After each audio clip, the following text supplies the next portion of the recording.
Bonjour à tous et bienvenue sur le podcast Chronique du Zodiaque. Je suis Laetitia, astrologue, et je te retrouve ici pour parler astrologie, spiritualité et développement personnel. Chaque semaine, via le podcast ou la chaîne YouTube, à travers des épisodes sur différents thèmes et via des analyses astro, je t'aide à mieux te connaître et à mieux comprendre les énergies qui t'entourent pour pouvoir naviguer consciemment dans ta vie. Si ce concept te plaît, je t'invite à t'abonner et à me laisser 5 étoiles sur ta plateforme d'écoute préférée. Retrouve-moi également sur Instagram ou sur mon site internet pour plus de contenu. Tu trouveras tous les liens en description. Je suis ravie de te retrouver aujourd'hui et je te souhaite une très belle écoute. Coucou à toi! Aujourd'hui, je vais aborder un sujet super important en astrologie, le thème astral et ce qu'il contient. Cet épisode est pour tous ceux qui s'intéressent de près ou de loin à l'astrologie, que tu sois débutant, que tu t'y intéresses juste un peu comme ça, et même si tu n'as pas du tout envie d'apprendre à lire un thème, c'est toujours intéressant de savoir comment ça fonctionne, si un jour tu te fais lire ton thème par un astrologue. Et puis bien sûr, si tu apprends l'astrologie, que tu sois débutant ou intermédiaire, ou même avancé, pourquoi pas, c'est toujours sympa de savoir comment ça fonctionne et d'avoir l'avis d'un autre astrologue.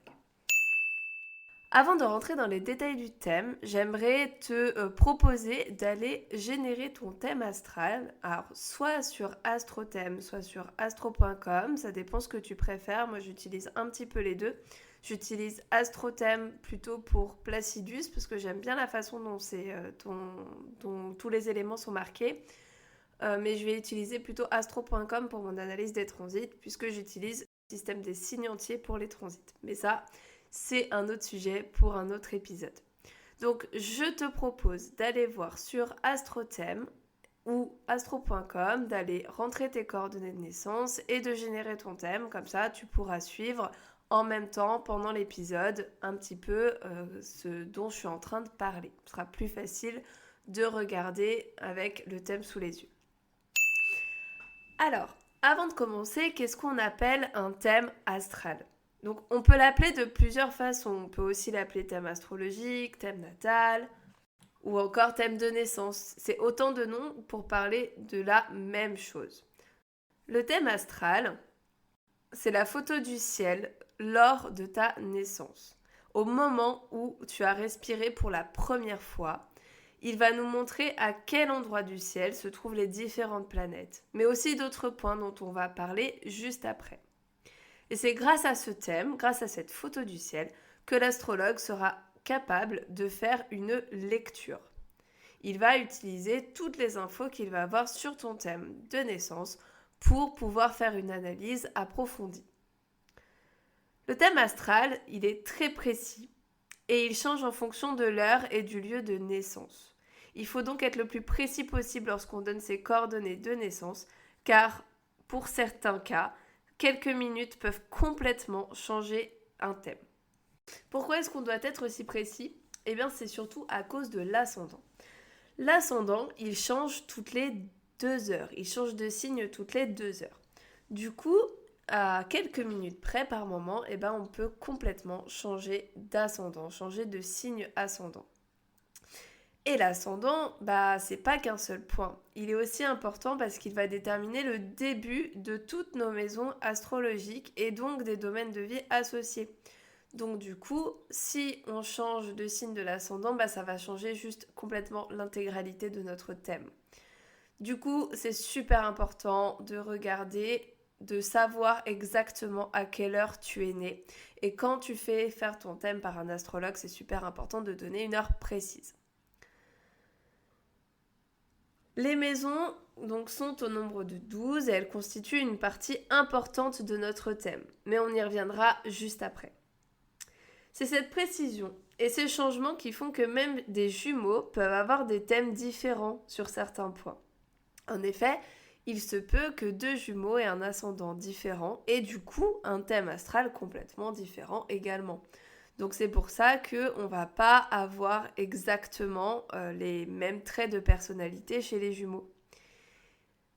Mais même s'ils ont un ascendant différent, on peut quand même voir quelques différences sur certains points. Mais ça, on le verra peut-être dans un prochain épisode.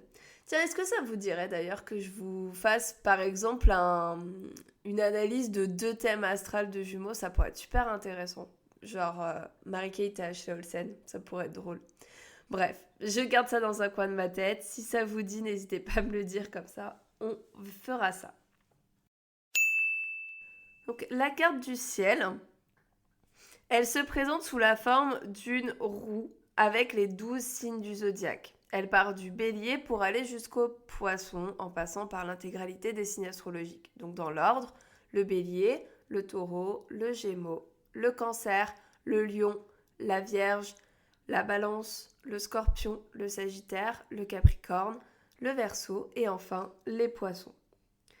On a ensuite les maisons. Donc si tu as ton thème sous les yeux, c'est plus simple à voir. Donc on a la roue avec tous les signes et on a aussi une roue avec les 12 maisons. Et toutes les maisons forment aussi une roue, comme pour les signes. Mais par contre, le départ des maisons ne se fait pas toujours au même endroit. Le départ des signes, lui, est toujours au niveau du bélier. On commence toujours les signes avec le bélier. Par contre, les maisons, comme je le disais tout à l'heure, commencent avec l'ascendant. Du coup, les maisons, la maison 1, elle va pas être forcément au signe du bélier, elle peut être au signe du capricorne, au milieu du signe du poisson, elle peut être n'importe où dans le thème astral, n'importe où sur la roue du zodiaque. Les maisons sont au nombre de 12 et elles représentent les domaines de vie de l'individu. Donc, on a déjà les signes et les maisons. Mais ensuite, on a également le pilier de l'astro, les planètes. Alors les planètes, elles sont au nombre de 10, puisque en astrologie, attention, là, ici c'est différent de l'astronomie, hein, on est bien d'accord. En astrologie, le Soleil et la Lune comptent comme des planètes. Du coup, elles sont au nombre de 10. Donc on a Soleil, Lune, Mercure, Vénus, Mars, Jupiter, Saturne, Uranus, Neptune et Pluton. Et donc ces planètes, elles vont se retrouver tout autour du cercle, tout autour de la roue du zodiaque et donc dans des signes. Donc, c'est grâce au jour de naissance qu'on va savoir dans quel signe et quelle planète. Sachant que la lune bouge quand même très très vite, donc ça c'est pareil, c'est un peu comme l'ascendant, elle peut bouger très vite et changer de signe très vite. Du coup, bah forcément, si on n'a pas son heure de naissance, eh ben on va potentiellement se tromper d'endroit où se trouve la lune et c'est quand même un indicateur très important. Les planètes, les signes et les maisons sont donc les 3 piliers fondamentaux de l'astrologie. Quelqu'un qui souhaite apprendre l'astrologie devra déjà connaître parfaitement la signification de chacun de ces éléments.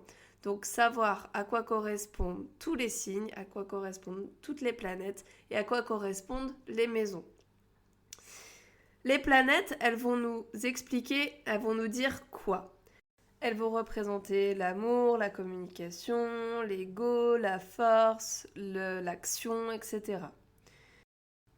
Et on va voir comment elles s'expriment grâce au signe. Le signe, c'est vraiment la manière dont va s'exprimer la planète, la couleur que va avoir cette planète.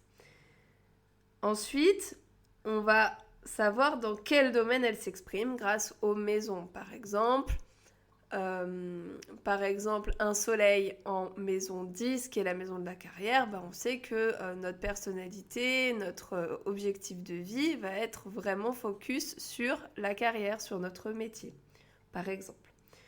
Et donc, l'interprétation d'un thème astral, c'est une gymnastique pour mettre en relation tous les éléments entre eux et prendre en compte la globalité du thème. Parce que tous les placements pris individuellement ne veulent rien dire. Parce qu'on va avoir beaucoup de placements qui vont complètement s'annuler entre eux. Donc le tout ici, c'est de comprendre le thème dans sa globalité et d'en faire une analyse globale. Et donc en parlant des relations des planètes dans le thème, on a aussi les aspects dans un thème astral.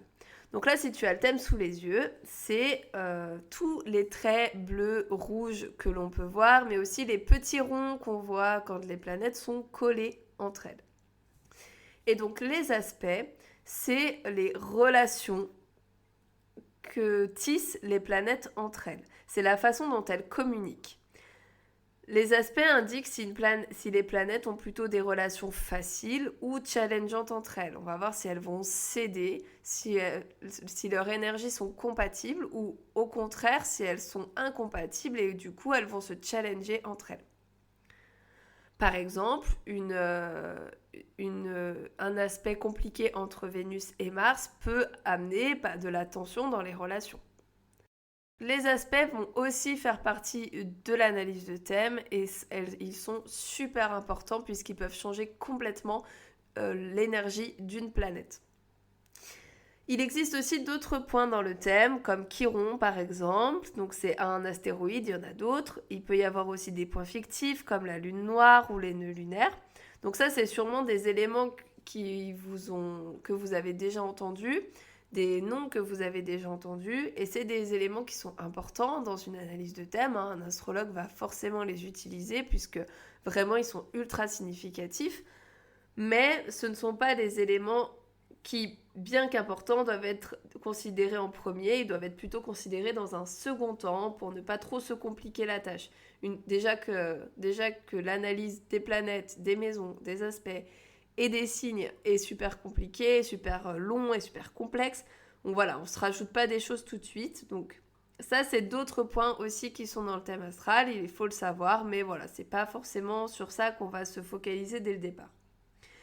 Et donc un thème, il est composé de plein d'éléments et l'astrologue va être capable de les mettre tous en interaction pour ensuite pouvoir avoir une lecture globale du thème de son consultant. Et c'est là où vient la richesse d'interprétation d'un thème. Et c'est pour ça aussi que les horoscopes des magazines ne sont pas du tout pertinents, ou même les horoscopes qu'on trouve, que moi aussi je fais, je fais aussi des horoscopes comme ça sur YouTube, des trucs très généralistes, peuvent être pertinents, mais ils ne vont pas se focaliser sur l'entièreté de ton thème. Donc du coup, ils ne vont pas être assez précis. Alors, les analyses, les prévisions en astrologie sont complètement faisables, mais dans ce cas-là, on va utiliser les transits planétaires sur le thème d'une personne en particulier, on va utiliser d'autres techniques prévisionnelles, mais dans ce cas-là, il va falloir si on a envie d'avoir des éléments plus précis, il va falloir demander une consultation à un astrologue, donc une analyse par exemple de révolution solaire ou une analyse de transit pour avoir quelque chose d'un peu plus complet. Mais tout ce qui est horoscope généraliste, ils ne vont prendre en compte que le signe solaire, donc vous voyez bien que avec l'entièreté du thème astral et la complexité d'un thème astral, le signe solaire, ça ne suffit clairement pas. Comprendre comment fonctionne un thème est super important, surtout si tu t'intéresses à l'astrologie et même si c'est seulement pour te faire lire ton thème, c'est important de savoir un petit peu comment ça fonctionne. Déjà pour comprendre un peu mieux tout ce que va te raconter l'astrologue, parce que il y a beaucoup de termes techniques, même si on essaye de simplifier un maximum, c'est important je pense de savoir en amont un petit peu comment ça fonctionne pour ne pas être trop perdu.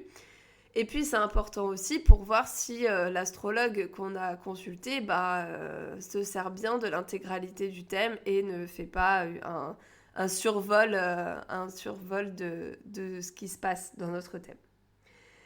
Et c'est important bien entendu d'apprendre comment fonctionne un thème si tu as envie d'en apprendre plus sur l'astrologie et pourquoi pas de te former. Et si jamais tu souhaites apprendre l'astrologie, reste connecté parce que je compte faire de nouveaux épisodes qui arriveront bientôt pour apprendre à lire soi-même son thème astral et apprendre à en savoir un petit peu plus sur l'astrologie. En tout cas, j'espère que cet épisode t'a plu et a pu t'éclairer. On se retrouve la semaine prochaine pour un nouvel épisode et d'ailleurs, on parlera de pourquoi est-ce qu'on ne se reconnaît pas toujours dans son signe solaire. Donc ça va rejoindre en partie un peu ce que j'ai déjà dit, mais on verra aussi d'autres raisons. Donc j'espère que tu seras bien là, bien présent la semaine prochaine. D'ici là, prends soin de toi et à bientôt. J'espère que tu as trouvé cet épisode intéressant et inspirant. Si c'est le cas, je t'invite à t'abonner pour ne pas rater les prochains épisodes et à me faire un retour en laissant 5 étoiles ou un commentaire. Je te retrouve la semaine prochaine pour une nouvelle chronique du Zodiaque. Prends soin de toi et à bientôt.